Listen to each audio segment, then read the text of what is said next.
en el género no binario, cómo convertirte en ser hombre ni mujer.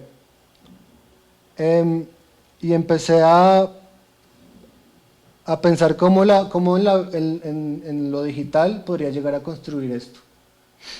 Porque en lo digital podemos ser lo que quieras, ¿no? Podemos volvernos un avatar, podemos ser lo que quieras. Entonces empecé a crear avatars por medio de programas de modelado en 3D para juegos de video, de computadora, y empecé a meterlos a una cuenta en Tinder.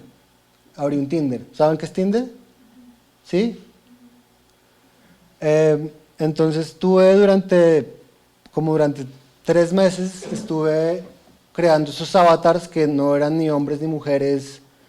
A veces era hombre, a veces era mujer, a veces era ni uno ni lo otro, y a tener conversaciones por Tinder. La obra final entonces es una mezcla entre todo, hay como un live stream de todas las conversaciones de Tinder que estaba teniendo con el... Ah, no, esperen, ¿qué pasó? Y esto era como, bueno, estos eran algunos de los avatars que yo estuve creando. Entonces era fotos, a veces animaciones 3D, diferentes, digamos, avatars de mi persona, que no era yo.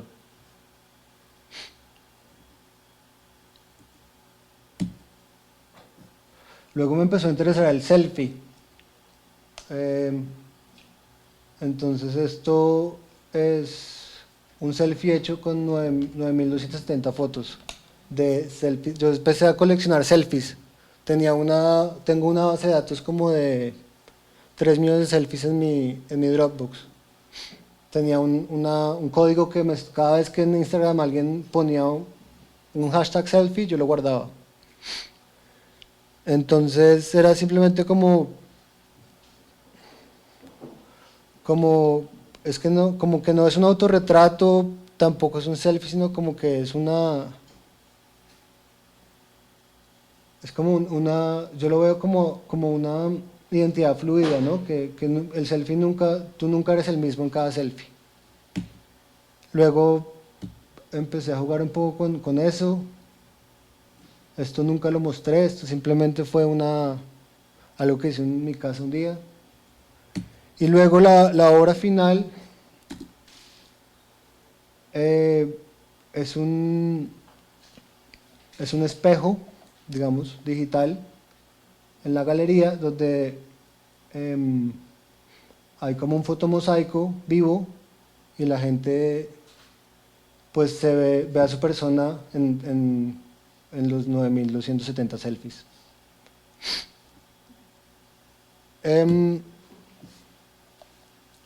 Esto fue una invitación que me hicieron a trabajar con la colección de arte del gobierno británico. La exposición se llamaba Embassy Hack, hackear la embajada. Y lo que se nos ocurrió, esto es con un colectivo mío que se llama Cosmic Latte, que tengo. Estábamos interesados como en la idea de los Wikileaks, que es pues los papeles de Edward Snowden, ¿no? Entonces, ¿cómo íbamos a hackear la embajada? Lo que hicimos fue crear un Twitter bot, que es un robot que está en Twitter, y estaba buscando por leaks, pero en inglés la palabra leak también significa puerro, un vegetal. Entonces lo que hicimos fue poner al robot a buscar vegetales en Twitter y los imprimía con esta impresora vieja en la galería, y además de esto estaba generando un nuevo catálogo para la colección de la colección del gobierno inglés, ¿no? Entonces cada vez que adquiría un leak lo catalogaba y lo volvía y lo volvía y lo tuiteaba. Entonces tenemos un catálogo como de, no sé, como de 15.000 vegetales. Era un poco como simplemente un juego de palabras. Luego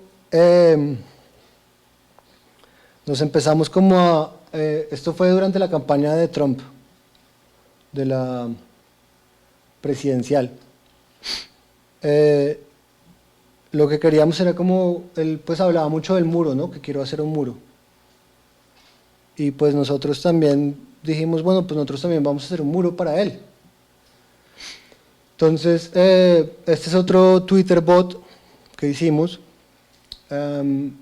También está conectado a Twitter y lo que busca es cualquier hashtag que lleve el hashtag de la campaña de Trump, que es Trump Train y Trump. Busca los hashtags, encuentra fotos.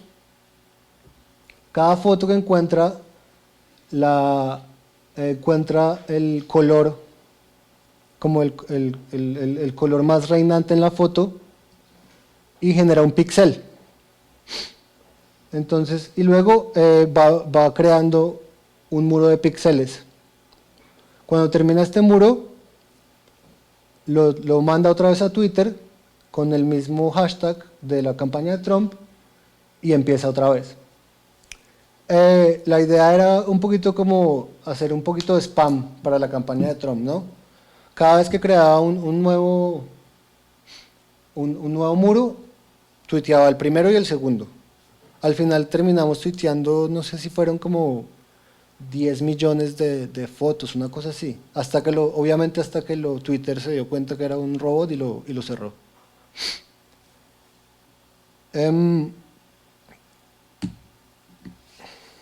Y bueno, ahí empiezo yo a cambiar un poquito de estrategia y vuelvo otra vez como a trabajar con mi cuerpo. Estaba como interesado en como las dinámicas del cuerpo como en el mundo digital. Nosotros pues yo creo que estamos muy entrelazados con tecnología ahora. Todo el tiempo estamos conectados a la red, siempre estamos como compartiendo todo en las redes sociales, con nuestros teléfonos. Entonces como que yo creo que nuestro cuerpo pues es de carne y hueso, pero también se está empezando a convertir en una compleja como enredadera de hashtags, de GPS, de puntos GPS y de fluidos de información, ¿vale? Entonces a veces ya como que es muy difícil ver dónde empieza la vida digital y dónde termina la vida física. Como que esto se está empezando a entrelazar. Es como la forma en que estamos habitando las redes sociales, ¿no? La red. Y es un tipo de materialidad que está entre la tecnología y el cuerpo. Y que no es ni material ni inmaterial. Yo lo llamo como una transmaterialidad. Entonces, estas son dos diferentes, esto fue en Londres y esta instalación fue en la Bienal de Rusia a mitad de año pasado. Estaba trabajando también con cosas médicas, estaba trabajando yo me había roto una mano, entonces tenía como todos los datos médicos de la resonancia magnética de mi mano y estaba teniendo problemas con mis ojos y entonces había un montón de imágenes médicas que me estaban llegando. Esto se volvió parte del proyecto también. Entonces usando fotogrametría empecé a escanear partes de mi cuerpo. Y estaba interesado como en ese proceso de error que se genera en ese escaneo, ¿no? ¿Qué pasa cuando nos volvemos digitales? Entonces lo que pasa es que es como se convierte como en un cuerpo fragmentado, no es un cuerpo entero. Y nos convertimos como en una multiplicidad, si lo quieren decir así. Ya no somos una cosa, somos muchas cosas a la vez. Y entonces es un cuerpo como un cuerpo como sin órganos que está yendo a la velocidad de la computación, que ha perdido un poco su materialidad, ¿va? Y que, no sé, a veces como que tiene como una semblanza estos cuerpos, estos objetos digitales que estaban creando, me parece que tienen una semblanza como a estos bustos griegos antiguos, un poco como destruidos y en desgracia, no sé.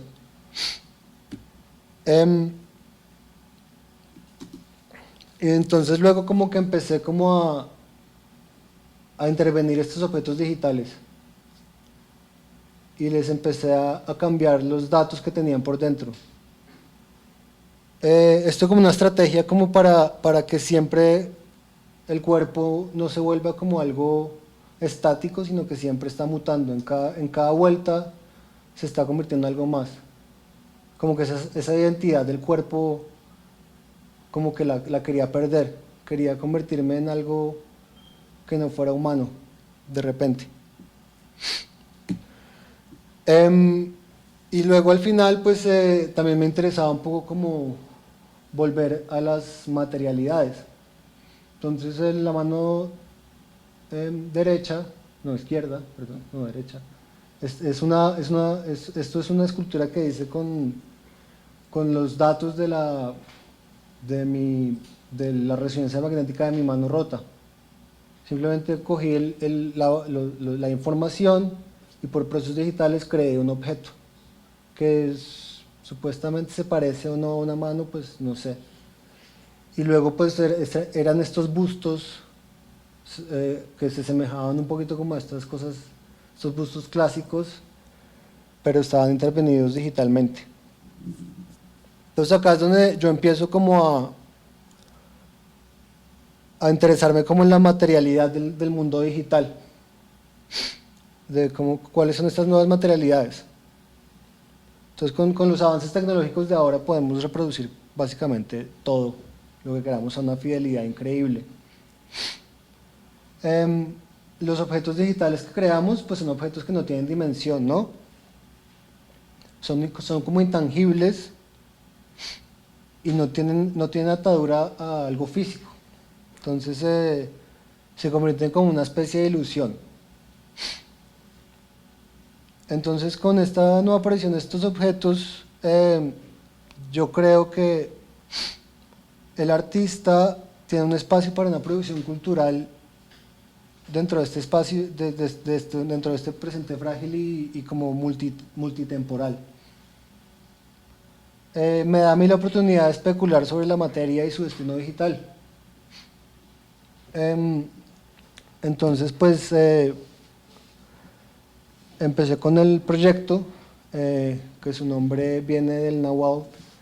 Me perdonarán que no lo sé pronunciar muy bien, pero creo que se pronuncia Neshquitilamalt, o por ahí. Y la etimología es como una copia de un recuerdo, ¿no? Ay, mira, está mal, era una I. Bueno, es como ejemplo y el malt es papel, ¿vale? Entonces acá fue en el momento que yo me empiezo a interesar en objetos arqueológicos. ¿Por qué el objeto arqueológico? Primero que todo porque el objeto arqueológico tiene una condición única, no hay uno igual, es irreemplazable. Si llega a haber un temblor, si llega a caer, si llega a romper, ya no hay otro como ese. Pero también me interesan estos objetos por su carga ideológica y su carga histórica, ¿no? Estos objetos siempre tienen una carga bastante fuerte, representan cosas. Es como un objeto que representa la sociedad del pasado, es un objeto que a veces ni siquiera sabemos si el objeto está, lo que los arqueólogos nos están diciendo era la función que tenía el objeto o no. Como que tiene muchas lecturas, ¿no? Y tiene como... entonces como que y siempre fueron como, en su época también fueron como representaciones bastante poderosas de dioses, de acciones, entonces como que es un objeto que como que encarna esta idea del objeto único, original y que representa algo, ¿no? Y para mí, pues yo lo que quiero es como desligarlo de todo esto, ¿no? Sacarlo de toda esta carga que tiene. Entonces, al llegar a México, empecé pues a indagar y a hablar con colecciones de museos. Entonces, en ese momento empecé a darme cuenta en realidad de como de toda la carga, y la complejidad y la carga ideológica que tienen estos objetos acá en México, en particular. Están muy protegidos, son objetos de muy difícil acceso, y la forma en que digamos, la legislación trata al objeto es totalmente lo opuesto a lo que yo quería o de lo que yo estaba hablando, ¿no? Digamos que reproducir imágenes arqueológicas acá en México no se puede, o sea, hay una ley de monumentos del INAH, bueno, del gobierno, que lo resguarda. Y para poder reproducir estos objetos, tú tienes que pagar unos derechos, tienes que acercarte a un montón de burocracia, y no es nada fácil. Entonces, como una primera instancia y como un primer acercamiento, lo que yo empecé a hacer fue como simplemente coger fotografías de internet y empezar como a ver como, bueno, entonces cómo lo extraigo, cómo lo saco de todo eso. Y pues estos eran simplemente intervencioncitas pequeñas que hacía yo en Photoshop, como mostrando como esto, ¿no? Entonces,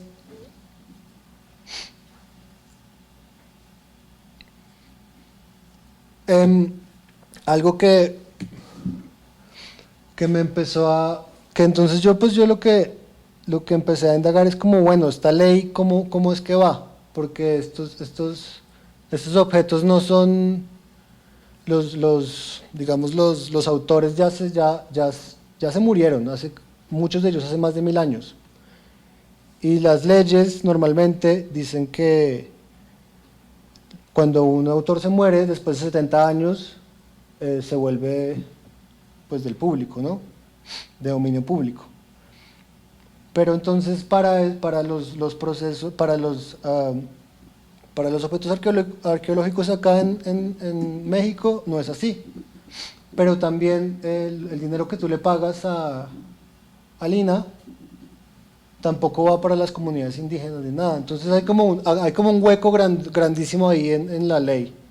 Entonces yo simplemente esto fue como un gesto que yo hice, ¿no? Este es un objeto arqueológico del cual que es una olla efigie de ascendencia tolteca, que es uno de mis preferidos de la colección. Y simplemente como que lo que hice fue eso, ¿no? Como, bueno, entonces no me lo dejan mostrar, lo voy a tapar, porque pues no lo puedo usar. Entonces digitalmente simplemente lo estoy tapando para que, como no lo puedo usar, pues ya, ahí está tapado. Entonces ahora sí lo puedo usar. Pero entonces yo pues dije, bueno, pues no, yo tengo que ir y hablar con los funcionarios y explicarles, yo necesito pues entender de qué va esto. Entonces con la ayuda de la gente, de los chicos en ADM, hicimos un proyecto y yo me fui a la ventanilla del INAH, allá en Correos, allá en el centro, a hablar con la persona. Entonces yo quería explicarle que es que las fotos digitales no son representaciones y que estos son ceros y unos y que yo no tengo por qué pagar por eso porque yo no estoy lucrándome de esto y pues tuve una conversación como de 1 hora con la señorita tratando de explicarle todo. Le llevé un proyecto, le llevé todo y pues lastimosamente fue imposible. Eh, entonces al final pues yo quiero hacer las cosas bien, estoy acá como un invitado, entonces pues yo pasé mi proyecto, estoy a la espera de la respuesta. Si, si me dan el sí, pues por lo menos pues voy a poder usar las imágenes o las representaciones según ellos que he obtenido acá.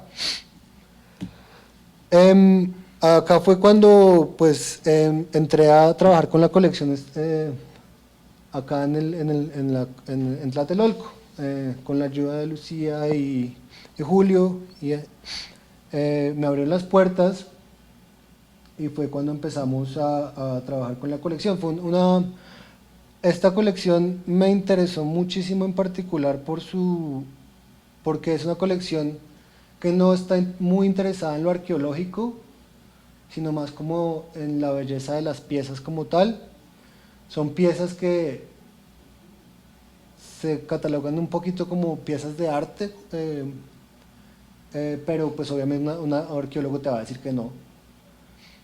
Son piezas de pequeño y mediano tamaño y son piezas como muy delicadas, muy estéticas, y casi todas están hechas en cerámica. Después de un largo trabajo como de un par de semanas de emails y cosas tal, y de encontrar cuáles eran las piezas que mejor se adecuaban al proyecto, cuáles se podían mover, cuáles estaban en buen estado, cuáles no. Llegamos a una lista de 15 piezas que fueron digitalizadas en 3 sesiones. Acá pues es simplemente, ahí arriba pues es un poquito como era que más o menos estábamos trabajando con las piezas, cómo las poníamos, y abajo es como para que vean como las rotaciones que se les hacen a las piezas para poder generar los modelos. Justo después de crear las piezas, como que lo primero que quise hacer fue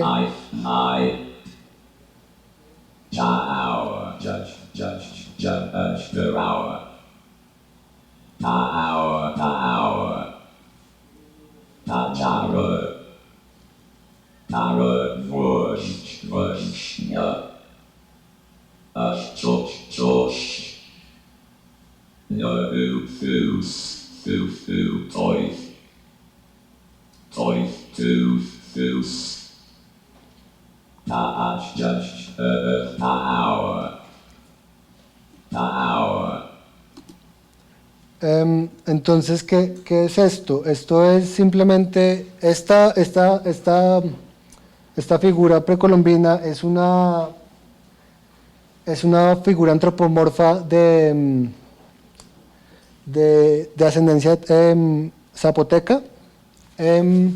Y bueno, lo que hice yo ahí fue simplemente coger los datos de la imagen o del modelo digital en 3D, y a ese modelo le empecé a dar, como estos son numéricos, tienen ceros, unos, dos, tres, a cada número le asigné como un sonido, una voz.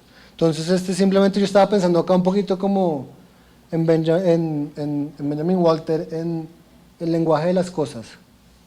Entonces, ¿cómo este objeto me puede hablar a mí? Yo quiero saber cómo este objeto me habla.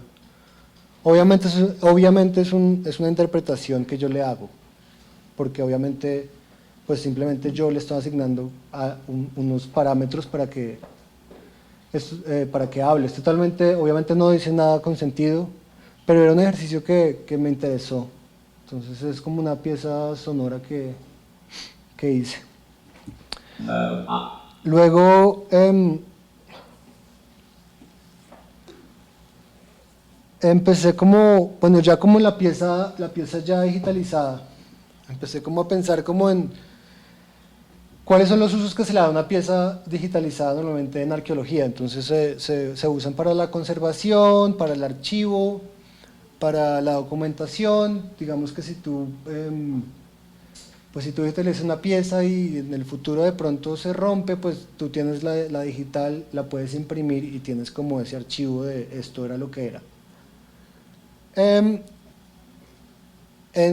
estas digitalizaciones de ahora que están pasando en todos lados, hay mucha gente que está hablando como de colonialismo digital, que la gente está haciendo normalmente lo que hacíamos antes, pero con estas nuevas tecnologías. Entonces, como que yo pensando en esto, yo creo que por el contrario, estas tecnologías 3D para mí las estoy usando para algo totalmente distinto, y es como para la corrupción total del objeto. Y siento que de una manera u otra, al corromper el objeto, al transformarlo, al darle estas texturas falsas, al darle esto como de goma, envolverlo como algo banal, le estoy tratando como de quitar todo este peso de la colonia y toda esta historia que tiene el objeto, como tratando de descolonizar el objeto arqueológico. Son gestos, estoy usando en este caso estoy usando algo que se llama CGI, que es Computer Generated Image, y pues es como, digamos que esta es la nueva fotografía, ¿no? Digamos que cualquier animador 3D te haría esto en 5 minutos, y pues que es simplemente como un pequeño, es un GIF, y también es como un animated GIF, ¿no? Como que es el retorno de lo mismo siempre.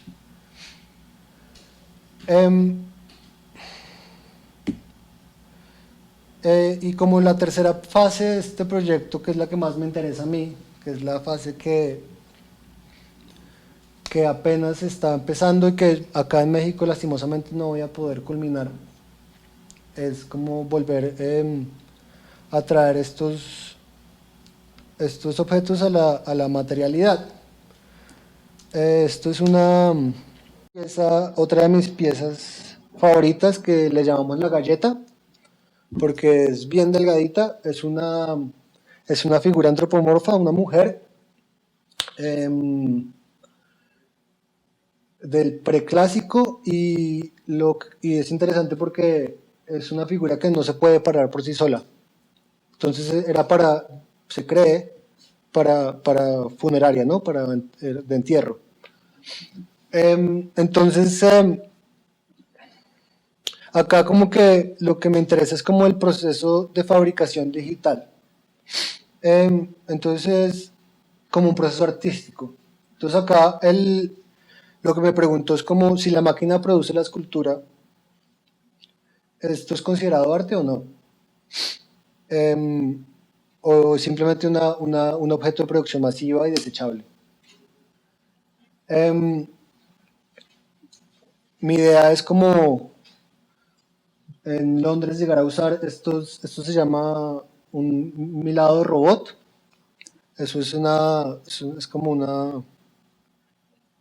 un tallado de piezas por medio de robótica, y con polímeros blandos. Tú lo puedes hacer también con mármol, lo que quieras.